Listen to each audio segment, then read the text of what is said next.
यादों की मिट्टी।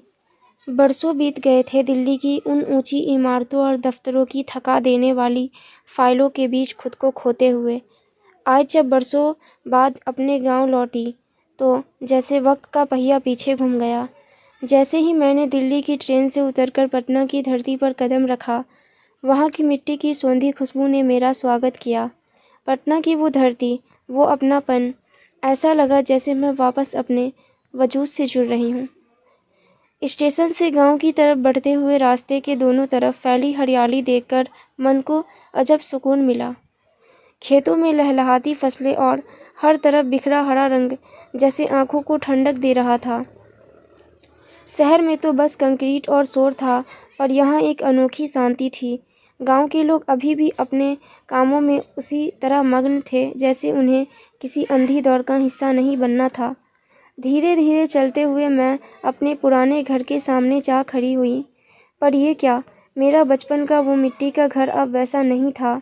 वहाँ अब एक पक्का मकान खड़ा था।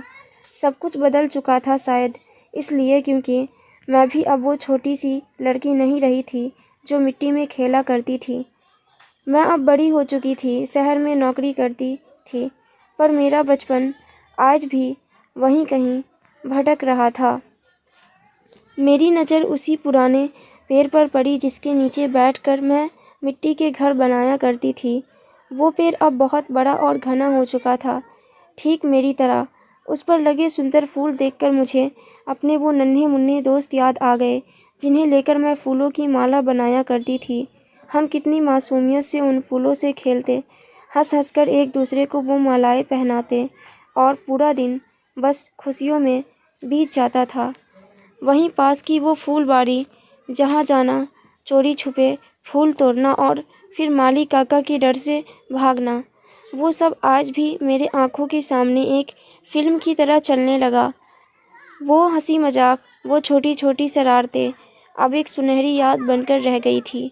आज वहाँ खड़े होकर मुझे एहसास हुआ कि जैसे जैसे हम बड़े होते हैं, हमारे आसपास की दुनिया भी बदल जाती है। घर बदल गए, पेड़ बड़े हो गए और शायद वो घास की रंगत भी अब पहले जैसी नहीं रही। सब कुछ बदलने के बावजूद इस धरती से जुड़ी मेरी यादें आज भी वैसी ही ताज़ा है। हम कितने ही बड़े क्यों ना हो जाए, हमारा बचपन हमेशा जड़ों में ही रहता है। इस बदलाव के बीच वही यादें हैं जो हमें हमारी असलियत से जोड़े रखती है। एक सुकून भरी मुस्कान के साथ मैंने अपने गांव की उस मिट्टी को छुआ और महसूस किया, मैं भले ही कितनी भी दूर चली जाऊं, मेरा एक हिस्सा हमेशा यहीं रह जाएगा। दोस्तों, क्या आप सभी भी अपने बचपन को याद करते हैं और आपको अपना बचपन ज़िंदगी का सबसे अच्छा हिस्सा लगता है?